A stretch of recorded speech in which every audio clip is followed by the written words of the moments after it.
right, guys. Chapter 36, Resource Acquisition and Transport in Vascular Plants. All right. Xylem carries what? Better be saying water. Phloem carries what? You better be saying sugar. Okay, so I just think that some of, the cooler, different plants, it helps us remember stuff better. So these right here is what we call the stone plants, found in South Africa in the Kalahari Desert. And believe it or not, these are the only leaves of the plant. The rest of the plant is completely subterranean. Okay, it's its way of minimizing any kind of water loss because that area only gets 20 centimeters of rainfall per year. So they really want to do everything possible to store their water. They are able to do so by staying underground. So just, cool little different kind of plant. Okay, let's dive in. If an area has lots of rainfall but limited sunlight, why would you have limited sunlight? If you're saying because you have a bunch of different plants and you're all competing for sunlight, you would be exactly right. And that description would be that of the rainforest. Okay, so in the rainforest, we have lots of water, obviously. We have lots of plants, and when you start visualizing rainforest plants, probably thinking about these ginormous leaves, right? And why? Why would those tropical plants have much bigger leaves? And the reason behind it is you have to have as much surface area as you possibly can in order to increase your chances of sucking up whatever little smidget of sunlight might come down through the canopy above you, okay? Large leaves in rainforests where water loss is not an issue, and smaller ones in the desert where limiting water loss is absolutely necessary for survival. So in the desert, you got less leaves, smaller leaves. You want to minimize that loss through the stomata. And what do we call water loss through the stomata? Transpiration. Phyllotaxy, arrangement of leaves on a stem. This was something that I always find very, very cool. So when you have a leaf that comes out on the stem, the next leaf will be angled 137.5 degrees from the previous leaf below it. The purpose behind that is so that the next leaf does not overshadow the leaf beneath it. Because if we have nothing but staggered leaves right above each other, well, any new leaf is going to block sunlight to the previous leaf, right? And all these leaves won't be able to undergo photosynthesis. So by staggering it 137.5 degrees, it takes multiple rows before you have a true overshading from the leaves above to the leaves below. At that point, those leaves that are beneath that are no longer able to undergo photosynthesis because they're being overshadowed by the leaves above them, they'll just go ahead and die off because they're not helping the plant at this point. All they're doing is hurting it because it needs nutrients, water, so on and so forth. So those leaves will actually die off. Once you go outside, sometime this week, and take a look at your trees, you'll notice you've got this bare branch, and all of a sudden you've got all these branches and leaves, and that's because those bare branches, well, they used to be covered in leaves, but they got overshadowed. All right, moving on. Many angiosperms have alternate phyllotaxy to minimize shading. That's phyllotaxy, the capability of being a certain degree off from the one before. If reduced self-shading does not occur, the shade leaves will cost the plants water. If this occurs, the plant will self-prune, so it'll go ahead and die off. That's what we were talking about. Leaf orientation, vertical is actually better because lots of light to minimize exposure to the actual direct sun. Branching of trees, evolutionary result based on ecological niches of each species. So what they're saying is if you look at different types of trees, they'll branch in different ways. And that's because they found their perfect little niche. Some of these plants might be shorter, some might be taller. It all depends on their particular habitat and the ecological niche that that plant took upon itself, evolutionarily.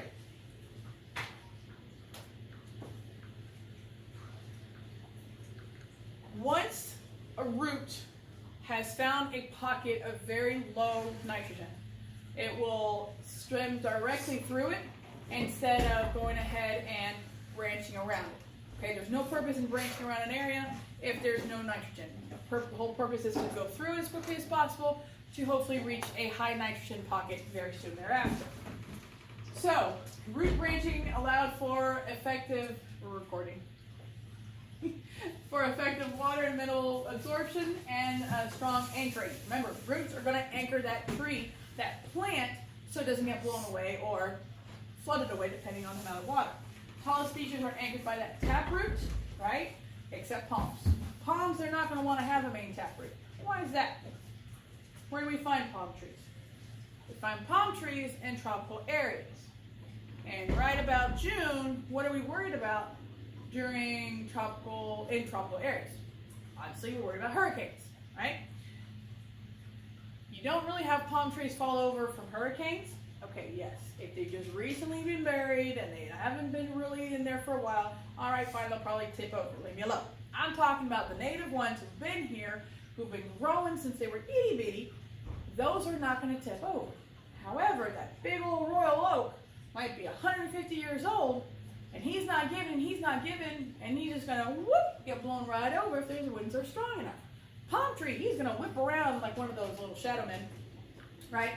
And but the palm tree is not going to break. The palm tree is not going to fall over because he's bending, because he's going with the wind, all right? And he's able to do that because he doesn't have that taproot system. So he's one of the few, evolutionarily, makes sense for him not to have it. When pockets of low nitrogen are reached, roots will push straight forward. Another thing that allows roots to really get as much out of that area as possible is mycorrhizae. Mycorrhizae are fungal symbiotic organisms that work with the roots of the plant to go ahead and get as much out of those nutrients in that soil as possible. So what would be the worst thing you could do to your plants? Come around and sprinkle some antifungal. If your plant's starting to show some serious signs of nutrient depletion, chances are somehow some kind of antifungal got onto that root system and killed the mycorrhizae, and now your plant is in big trouble. Okay? 80% of land plants have symbiotic relationships with these guys. This shows you a nice little chunk of grass, nice and healthy and tall, beautiful thick root system right here. All right, and not so much of a good root system right here, and not the healthiest or biggest of grass, or consistently thick grass, right? Kind of a comb-over situation. All right, I had to throw that in there. Okay, we're on slide 6. Earlier we talked about how if a tree tried to get water, earlier in chapter 35, we talked about how if a tree is trying to get water from the very tip of the root system all the way up to the very top of the tree, and it went through the cell wall, the cell membrane, the cytoplasm, the cell membrane, the cell wall of one cell, and on and on and on and on and on through every single cell throughout the entire 200-foot tall tree, oh good God, it would take years. So, can't have that. By the way, if we're going through cell wall, cell membrane, cytoplasm, cell membrane, cell wall, cell membrane, cytoplasm, and on and on and on and on, that's called what we call a transmembrane route. Okay? Water can't do that. Water is too essential to the plant. It's got to go through fast. So it's going to take the symplastic route, where it is completely staying out of the cell wall, the cell membrane, cytoplasm, and anything inside the cell. It is staying in that plasmodesmata region, okay? That extracellular matrix region, all right? And then, so that's your apoplast route, and your symplastic route is when you're going through cytoplasm, cell membrane, cell wall, cell membrane, cytoplasm, and on and on and on and on. Okay? Apoplastic, you're going to have your water, your solutes along the cell wall, intracellular space. We talked about that. You've got the symplastic, the water and solutes move along the cytosol through the plasmodesmata. All right? And then the transmembrane, water and solutes move out of one cell across cell wall and into the next. Gives you 3 different types. Okay? Don't fret too much about that section. Active and passive transport. All right, peeps, let's do this quick review. I have my hill. I have a rock at the top of the hill. I've got a rock at the bottom of the hill. If I let go of the rock, it rolls downhill. Am I using energy? You better be saying no. No energy. Therefore, this is your passive transport. The 3 types of passive transport are diffusion, osmosis, and facilitated diffusion. Oopsie. And what is so special about facilitated diffusion? We'll talk about that in a second. If I want this rock to go to the top of the hill, It's going to take a whole heck of a lot of energy. Therefore, it is a type of active transport. Right? These are your protein pumps, your protein channels, your endocytosis, and your exocytosis. And what do protein pumps, protein channels, and facilitated diffusion all have in common? The answer is proteins. They all use proteins. However, facilitated diffusion does not use energy because facilitated diffusion is going from an area of high concentration to an area of low concentration. Okay? Water potential. We're going to talk about that. Physical property that predicts the direction in which the water will flow. There is a an equation, you can use to calculate it. It's just remember hypertonic, hypotonic, and isotonic. Write this real quick. In a hypotonic solution, a cell will swell like a big fat hippo.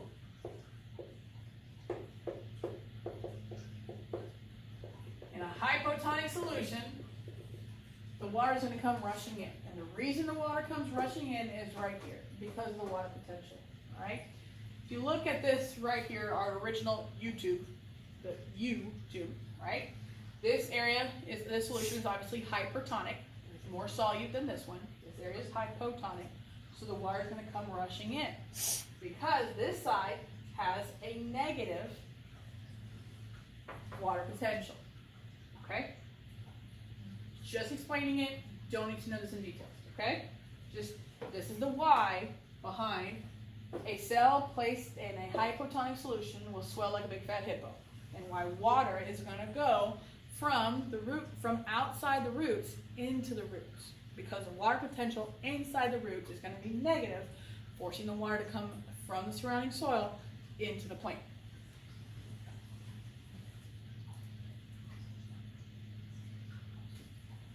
So, what makes a plant stand tall, right? They don't have a skeletal system.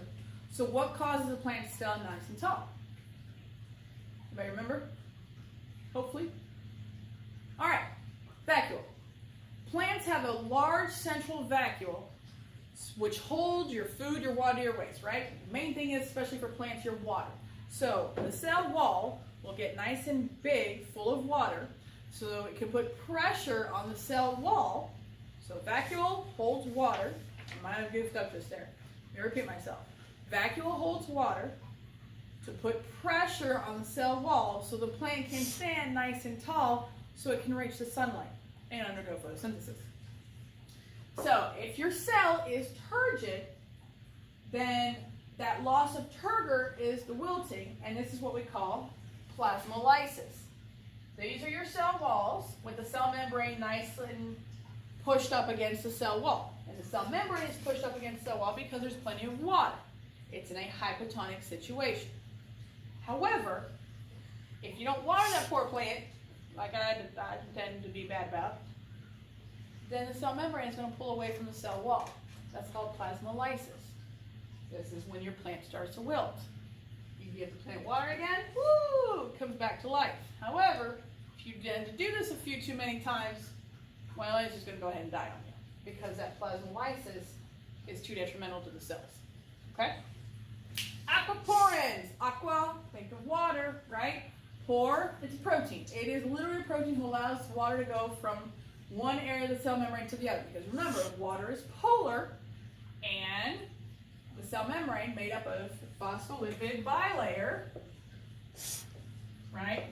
Water loving, hydrophobic, has hydrophilic, whoopsie. Sorry, let's try that again. The ends are hydrophilic, and the center is hydrophobic, right? The tails are hydrophobic because phospholipid, your phosphates, your lipids right here, lipids, nonpolar, don't like water. Water can't go through the membrane without help, and the help is your aquaporin. That's your specialized protein that's going to allow the water to go through. So if you want a cell to have plenty of water go through it very easily, then you're going to have a lot more aquaporins, right? They affect the rate at which water moves osmotically across the membrane. Because the more aquaporins you have, the faster the water moves. The less aquaporin, the slower the water is going to be able to go through. 9 slides left, guys. Diffusion in the giant redwood would take centuries. So we have to be more efficient, and luckily they are.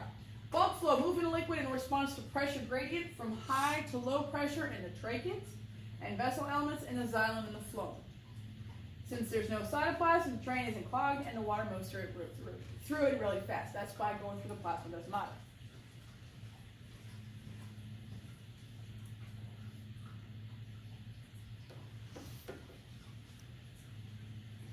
Now, your root hairs. Let's talk about those. What do root hairs do again? Hopefully you're going to tell me that root hairs increase surface area to absorb more water and more nutrients. Now the question is, which of the 3 types of tissue are root hairs? Are they dermal? Are they vascular? Are they ground? Ground's where photosynthesis occurs. This is root hairs. There's no photosynthesis occurring down in the ground, right? In the soil. There's no light, so not ground.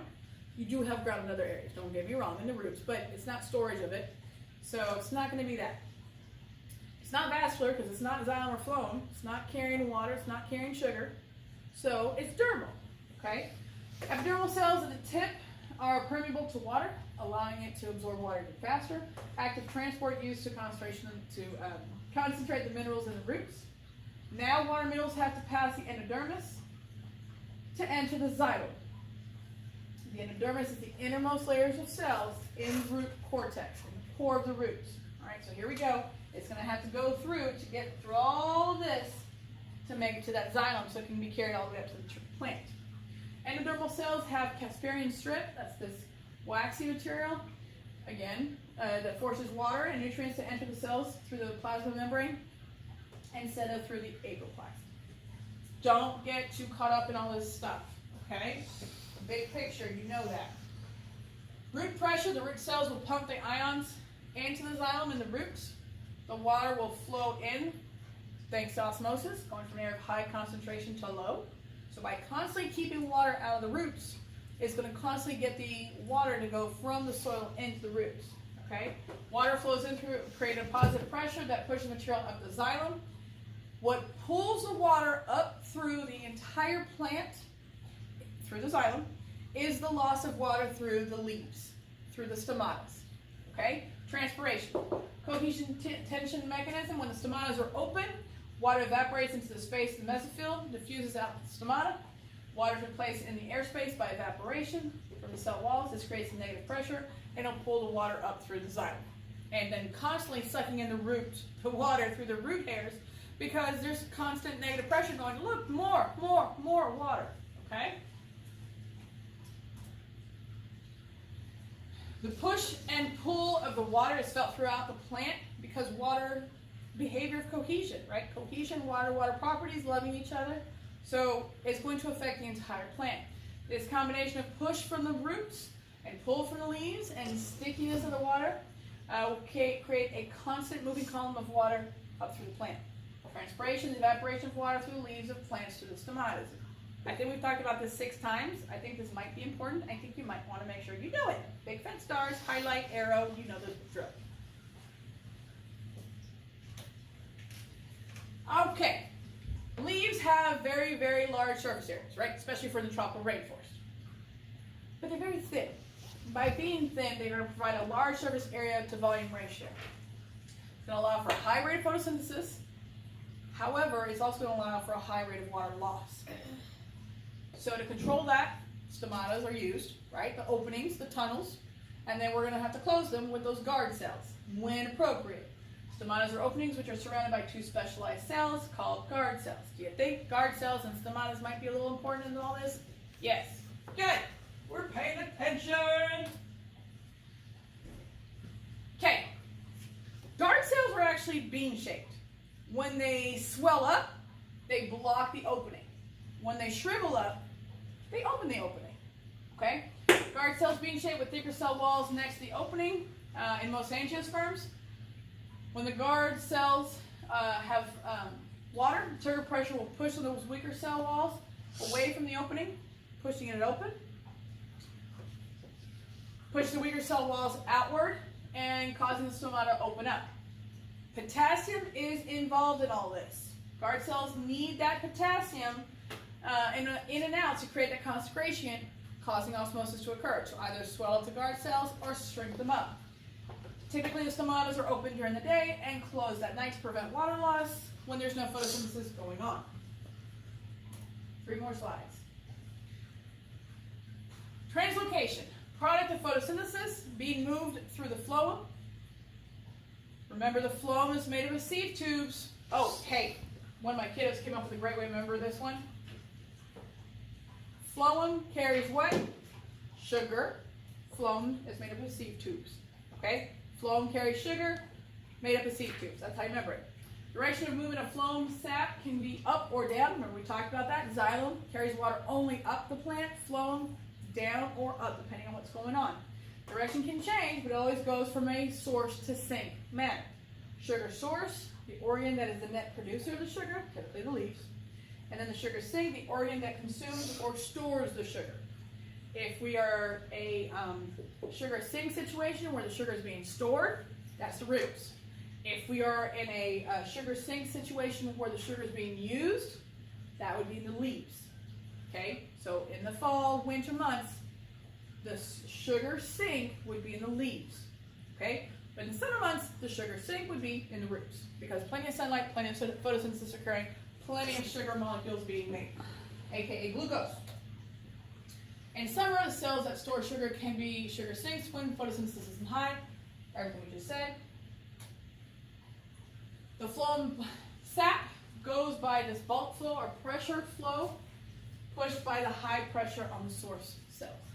Okay? It does go into a little more detail than what I've just gone over, but that's as much as I care for you to dive into it. For my purposes at least. Alright?